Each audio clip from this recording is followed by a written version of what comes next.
Vous me direz alors, où est notre karma dans tout ça?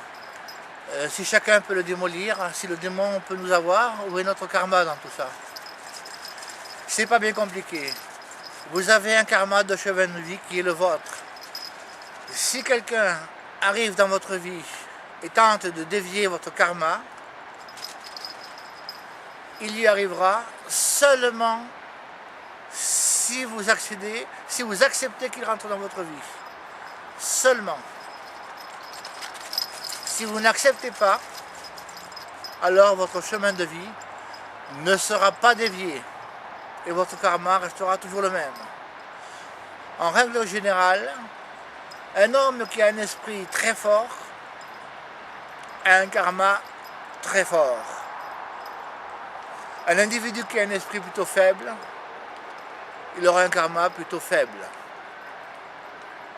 Le karma étant la loi de cause à effet, si demain vous faites un emprunt en sachant très bien que vous n'avez pas d'argent sur votre compte ou que vous n'avez pas de travail, vous savez très bien dans votre esprit que la banque ne vous accordera pas d'argent.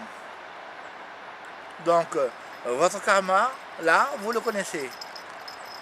Vous savez très bien qu'en faisant cet emprunt, vous n'aurez pas d'emprunt. Si par exemple, au contraire, vous avez un travail, vous avez tout ce qu'il faut pour réussir dans la vie, si vous avez besoin d'un emprunt, la banque vous prêtera l'argent. Pourquoi? Parce que karmiquement, vous avez ce qu'il faut pour répondre. Donc, comme vous voyez, le karma est la loi de cause à effet, mais quiconque tente à vous en dévier, si votre esprit est plus fort, il n'arrivera pas à vous en dévier. Si votre esprit est faible, alors vous pourriez être à la merci de ce démon. Donc, n'essayez pas de chercher dans une autre vie ce que vous avez été, ça ne changera absolument rien par rapport à votre karma de maintenant.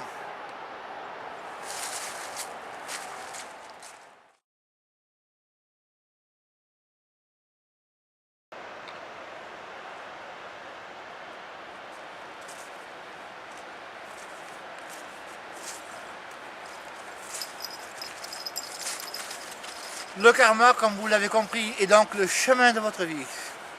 Et ce chemin-là, même si vous ne le connaissez pas, vous êtes obligé de l'assumer. Beaucoup vous diront que vous êtes maître de votre destin. Pour ce faire, il faudrait d'abord que vous connaissiez votre avenir, ce qui n'est pas le cas. Celui qui ne connaît pas son avenir ne peut pas être maître de son destin. Je vous donne un exemple tout bête. Si vous décidez d'aller au cinéma, ok. Vous allez dire, je vais voir ce film-là, ok. Vous arrivez dans la salle, ok, vous êtes au cinéma. Et puis tout d'un coup, la panne du projecteur. À ce moment-là, on vous rembourse et puis on vous dit, au revoir, c'est fini, revenez demain. Vous voyez que vous n'êtes pas maître de votre destin, puisque cette panne de projecteur est indépendante de vous. Et pourtant, vous le subissez. À partir du moment où vous le subissez, vous n'êtes plus capable de le gérer. Donc, si on vous dit votre destin, vous le prenez en main, vous prenez votre instant présent en main, pas votre destin. Votre destin se construit avec votre présent. Et votre karma, lui, est là pour vous corriger et pour être corrigé. Certains vous diront, oui, mais on a un guide dans la vie.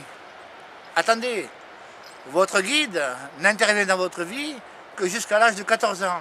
Après, c'est fini. Il est là, mais il n'a pas le droit d'intervenir. Beaucoup vous diront, ah mais il faut faire appel à votre ange. Mais il ne faut pas rêver. L'ange, ça lui est absolument interdit de bouger votre vie. Ça lui est absolument interdit de bouger votre karma. Sinon, l'ange va devoir, une fois sur terre, va devoir prendre votre propre karma. Alors imaginez bien que dans une autre vie, l'ange, lui, pour être votre ange, il a d'abord dû corriger et régler son karma à lui. Dieu lui a donné la mission de vous aider, mais pas de prendre votre karma.